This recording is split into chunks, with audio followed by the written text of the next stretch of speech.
Check, check.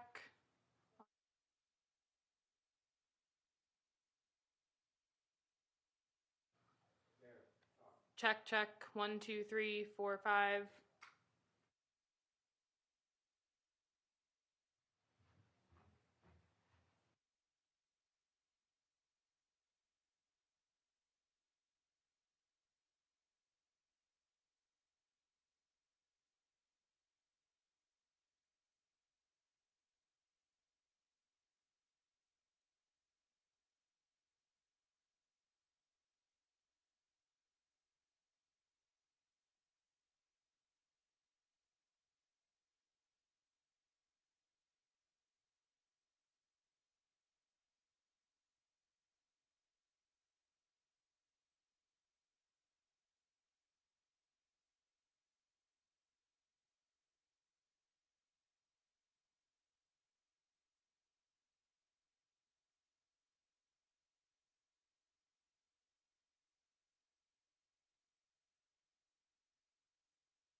Good afternoon. I'm here with the administrator of the FAA, Brian Bedford. I appreciate him being here today.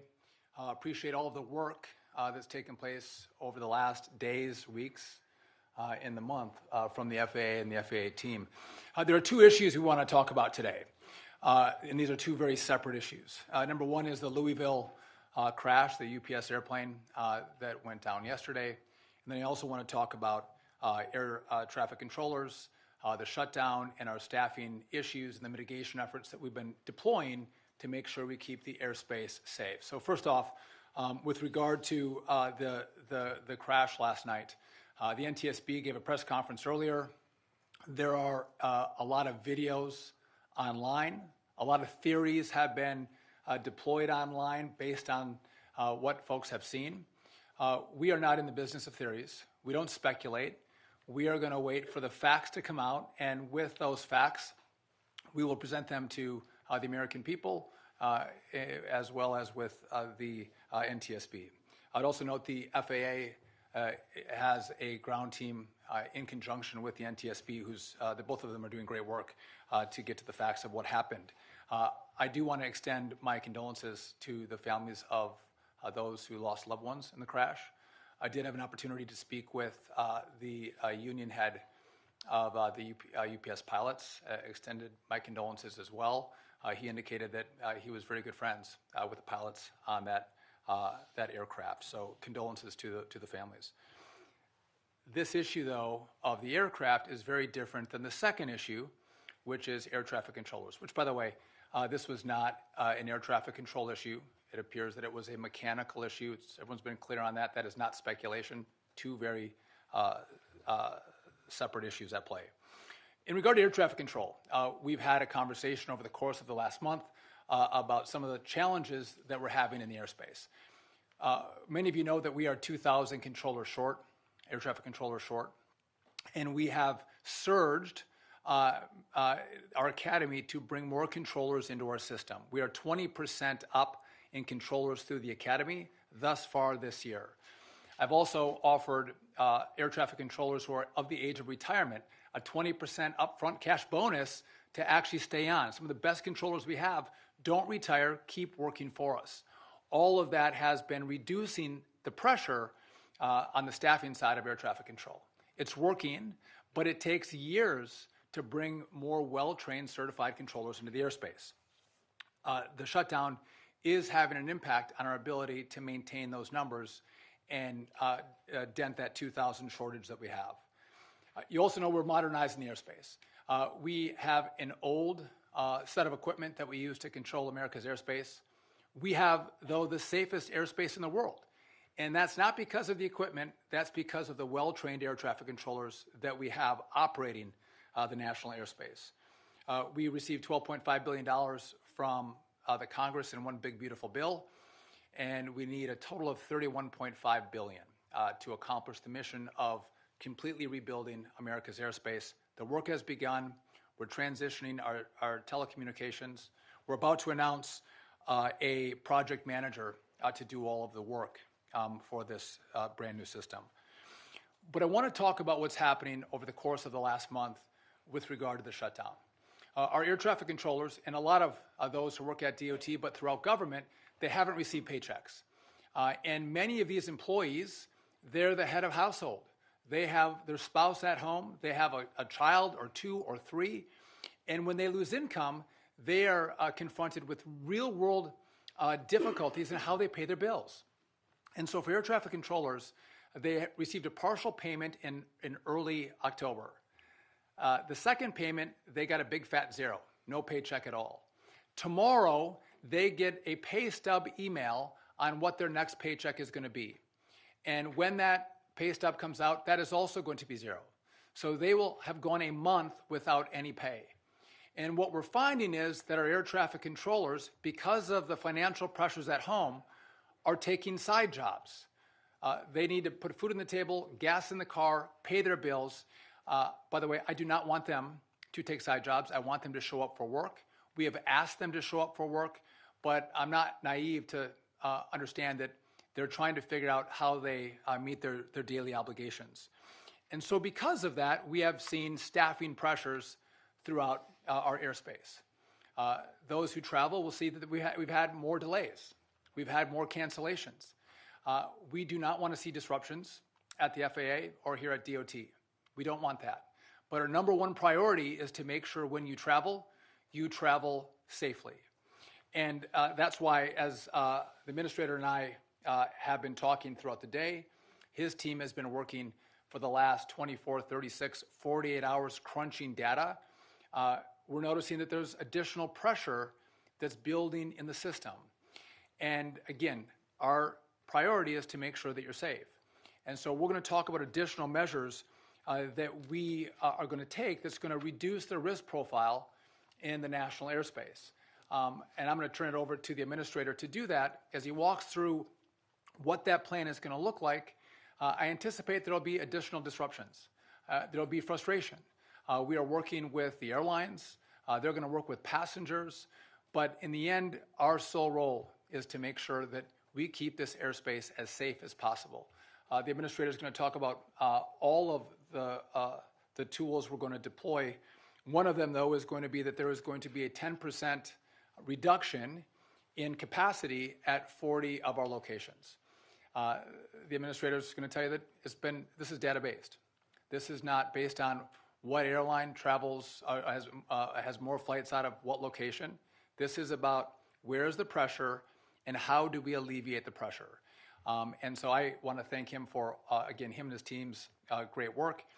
He'll lay out what the specifics are of this plan, and then we're happy to take questions from all of you. Brian Bedford. Thank you, Mr. Secretary. Again, as the Secretary said, our primary mission at the FAA is to manage the airspace in the safest manner possible. That is our only focus. What we have been monitoring on a daily basis, frankly hourly basis, is looking at all of the metrics that we use to surveil the NAS and its health and its well-being. And for the most part, we're happy to report that it is running as efficiently today in terms of its safety metrics as it was prior to the lapse. But as we dig deeper into the data, what we find are issues of fatigue and that our flight controllers are experiencing. And we see that through voluntary safety disclosure reports coming in from commercial air transport pilots. That data has allowed us to focus not on the NAS as a whole, but on specific markets where we're seeing some of these reports come to us. And as we slice the data more granularly, we are seeing pressures build in a way that we don't feel will, if we allow it to go unchecked, will allow us to continue to tell the public that we operate the safest airline system in the world. And we're not going to react to that, and we intend to be proactive. So we're going to implement measures with our commercial airline industry partners, but this is going to go beyond commercial airspace. It's going to include restrictions on space launches, restrictions on VFR traffic in certain markets that have continued FAA controller staffing triggers, and a host of other countermeasures, if you will, that will give us the highest level of comfort that we're maintaining the safest aviation space in the world. And that's the mission. But we do recognize that the controllers have been working fastidiously for the last 5 weeks with this huge burden over their head of lack of compensation. And we are starting to see some evidence that that fatigue is building in the system in ways that we feel we need to work towards relieving some of that pressure. So again, as the Secretary said, we've identified 40 high traffic environment markets. We'll be happy to share that later. We have decided that a 10% reduction in scheduled capacity would be appropriate to, again, continue to take the pressure off of our controllers. And as we continue to see staffing triggers, there will be additional measures that will be taken in those specific markets. Again, I think it's a holistic plan. I really appreciate the men and women at the FAA who have been working this situation from the get-go. I want to applaud the controllers who continue to come to work on a daily basis, keeping our system safe. But I also want to recognize the fact that the data is telling us we need to do more, and we are going to do more. And I want to reassure the American travelers that it is absolutely safe to fly in the American skies. So with that, I'd be happy to turn it over to you, Mr. Secretary, and or take any questions that you have. Yeah, I want to reiterate, this is proactive. We don't want to find ourselves in a situation, I think the administrator said we don't want the horse out of the barn. and then look back and say there were issues we could have taken that we didn't. So we are going to proactively make decisions that keep the space, the airspace safe. With that, we're happy to take any questions you may have. Dave Shepard, so just to confirm, those restrictions start Friday, is that correct? Those are going to start Friday morning. And how are you going to apportion those among the airports, the airlines? Is this something the airlines have to do, come up with their own 10%? And I'll let Brian address that, but again, it's going to be based on the locations, the 40 locations that we feel the pressure, and how that's going to be implemented. Brian, I'll let you answer that. Yes, well, we'll be meeting with the airline community this evening to talk about how we'll move to implementation. We want to do this in an organized way. We want to make sure that planes get where they need to go for maintenance, and crews get to where they need to be as we start to implement this drawdown in service. But it will be restricted to these 40 high-volume traffic markets. We're going to ask the airlines to work with us collaboratively to reduce their schedules pro rata through the day. So we're going to look for a ratable reduction across these 40 markets over the next 48 hours. So back in the envelope, that's 4,000, 3,500, 4,000 flights, and that's a significant number. And how do you think the airspace or the system is going to handle that dramatic reduction in such a short period of time? Well, again, we're trying to lean into the fact that when we see pressures building in these 40 markets, we just can't ignore it, and we're not going to wait for a safety problem to truly manifest itself when the early indicators are telling us we can take action today to prevent, things from deteriorating. So the system is extremely safe today. It will be extremely safe tomorrow. And if the pressures continue to build even after we take these measures, we'll come back and take additional measures. So again, we're trying to be prescriptive, surgical, put the relief where the relief will do the most good. But again, we are not going to do anything that will compromise the safety of air transport in the United States. Mr. Secretary? Thank you. Grady Trimble with Fox Business. I'm wondering, in the same vein as David's question, is there a plan to make sure that one airline isn't disproportionately affected, or one route or city or multiple cities aren't disproportionately affected by this? And to your knowledge, when was the last time this type of thing happened, and how did it go? Well, I'm not aware in my 35-year history in the aviation market where we've had a situation where we're taking these kind of measures. Then again, we're in new territory in terms of government shutdowns. Also, I think we've learned things through the mishap, the tragic accident with DCA and PSA 5342. So our surveillance on the NAS is much different today than it was even a year ago. The data that we're looking at is much different and more granular today than it was a year ago, and we simply aren't going to ignore that. So again, I think it is unusual, just as the shutdown is unusual. Just on the fact that our controllers haven't been paid for a month is unusual. These are unusual times, and we look forward to a time when we can get back to business as usual. And how do you apply it proportionately to each airline, or is that not part of the plan? No, it will be proportionate. We'll be working through that with the airlines this evening as we start to roll this out. Recognizing there will be no perfect solution. There are some airlines that operate less than daily service, so how do you reduce 10% of one? We will work through those issues. We certainly don't want to disrupt service availability in individual city pairs, so we will take all of those factors into consideration. Just one other point on the controllers. I think compared to other shutdowns, our controllers, again, though we are not full staffed, I've laid that out. I think the performance of our controllers showing up for work compared to other shutdowns, I'm proud of them. Many of them have showed up. But to the administrator's point, many of the same ones who show up continue to show up. Some of those who don't show up continue to not show up, which means we have those who come to work. They're working longer hours, they're working more days, and that's some of the pressure that we're seeing on them, and we want to alleviate that pressure before it would become an issue. And Mr. Secretary. Mr. Secretary, realistically, for the American people that are watching this right now, what will this mean practically for air travel? Is this going to lead to more flight delays, more cancellations? Well, I think it's going to lead to more cancellations. We're going to work with the airlines to do this in a systematic way. And again, we had a conversation about that. I'm concerned about disrupting people's travel. We're coming into a weekend. That doesn't, listen, I travel a lot. We are concerned about that.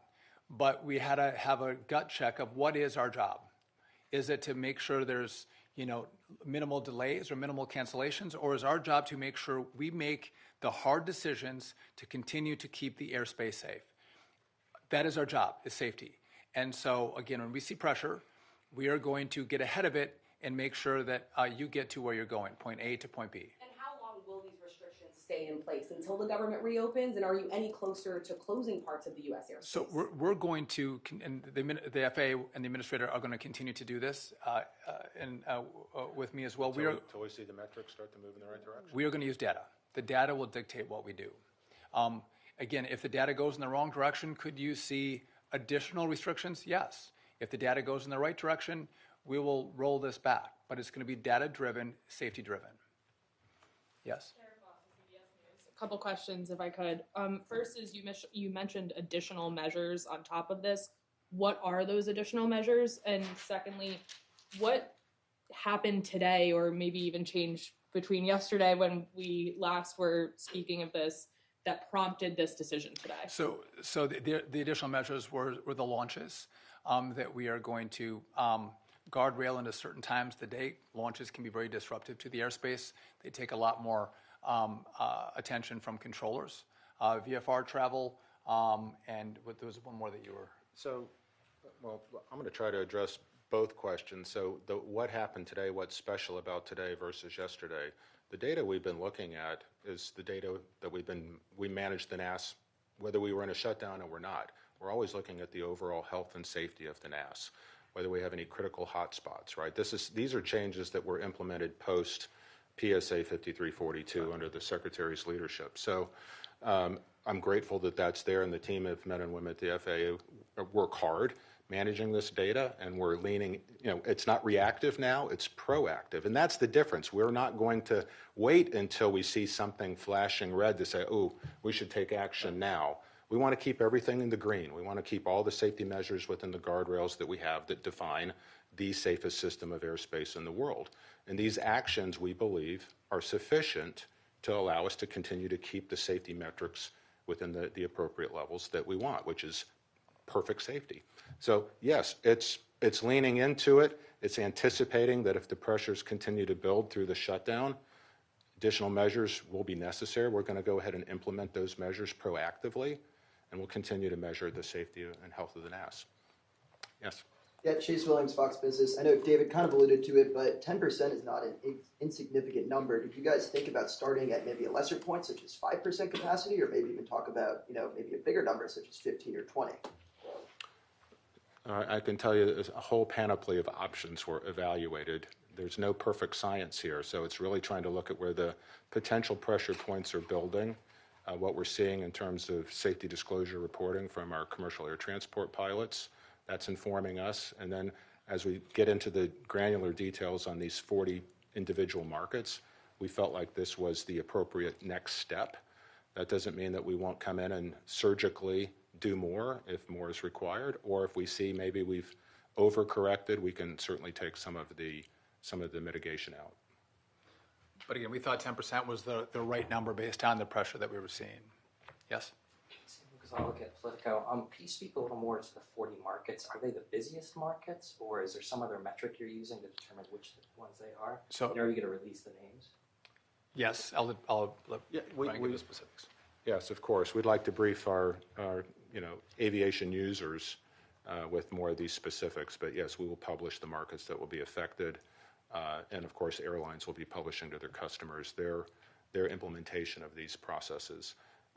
Again, I just want to be clear that... So when are you going to release the names of the markets? They'll be released tomorrow. What I want to be clear on, though, is the NAS is safe.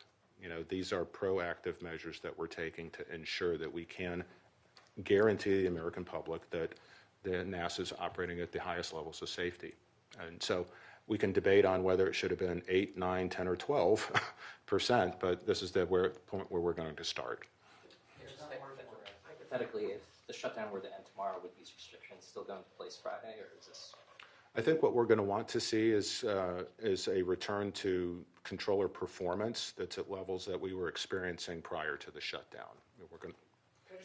What about how does it affect cargo carriers, international flights, and GA traffic? Are there any restrictions in any of those?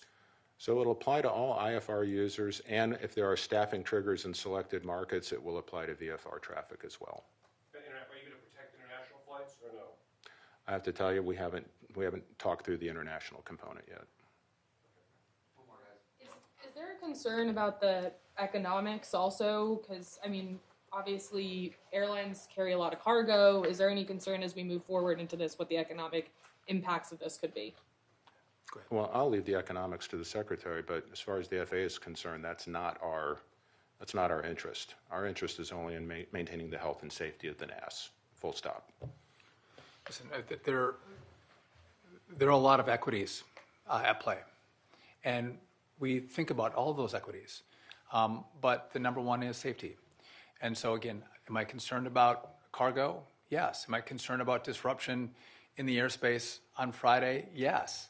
But again, we want to make sure we are doing the right measures, implementing the right measures to make sure we have the best outcomes. We've talked to a number of the different airlines. Again, would they be pleased that there's a 10% reduction? Probably not.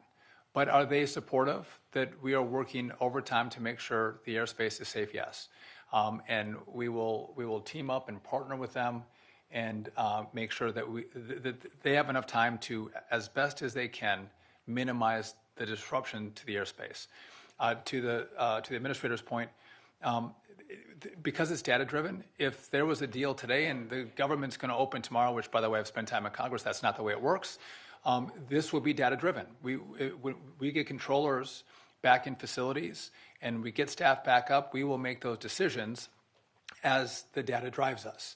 I imagine though, when we do open and we do get pay flowing and we do get controllers back in, there'll be a correlation between those events. Again, this was not taken lightly. There was a lot of effort put into this. And if you remember with the DCA air crash, a lot of you asked us questions. Why didn't the FAA see that there were near misses in the airspace? And why didn't you stop the cross traffic with helicopters and airplanes? And I think that was a great question. We learned from that. And so now we look at data, and before it would become an issue, we try to assess the pressure and try to make moves before there could be adverse consequences. And that's what's happening here today. It's level setting with the American people, doing the right thing by way of the American people, working with the airlines, and our heart goes out to those who will have flights disrupted. But again, they want to make sure that the FAA team and their DOT team, when they fly, they are going to make it to their destination safely because we've done our work. We are doing our work, and this is what we feel like we have to do to make sure we maintain that safety profile. One last one. What would you say to people who are frustrated this weekend? They might have a flight canceled or delayed. What would you tell them? Anyone who has my cell phone number, I'm called based on delays and cancellations. There is frustration, and I hear them, but I used to sit in Congress. I don't have any say or any role in what the Congress does with regard to funding. I've continually asked our controllers to come to work. I've thanked those who have come in and done the great work by way of the American people, and there's been a lot of them. Again, I've met a lot of family men and women who are single income families, and they're coming to work because they're patriotic Americans. If I can make one last note, though, and I mentioned this before, many of the controllers said they can survive without one paycheck. They can do that. They put a little money away, they have a little nest egg, they have a rainy day fund if the car breaks down or there's an unexpected expense, they can navigate losing one paycheck. They said almost all of them, virtually all of them, cannot navigate financially missing two paychecks. And so we see that on the horizon. We need to take action today. But if it gets worse, if we have more issues with our controllers, we will analyze the data and we'll take additional steps. And again, we don't want to see, if you've seen, we have worked overtime to minimize disruptions as much as possible. And some days there's more delays, some days there are less delays based on how many controllers are coming to work. We will drive these decisions based on the data that we receive and make the best calls that we can to keep those who travel through the airspace safe. one last one, Grady, and then, Can you just tell then we're us- really going to go. I got you. Can you just tell us some of the cities that are gonna be impacted by this so that people who have travel plans Friday can make an We want to be fair to the airlines. Again, they've been good partners. They understand what we're doing. I think we need to talk to the airlines first, so they can set up their schedules, their flights, to make sure they're prepared to navigate with their customers as we come into the weekend. So I don't want to do that right now. I think it'd be fair to them and to the customers who are going to travel to make sure they're ready to try to deal with a 10% reduction. Yeah. Thank you guys. Appreciate it.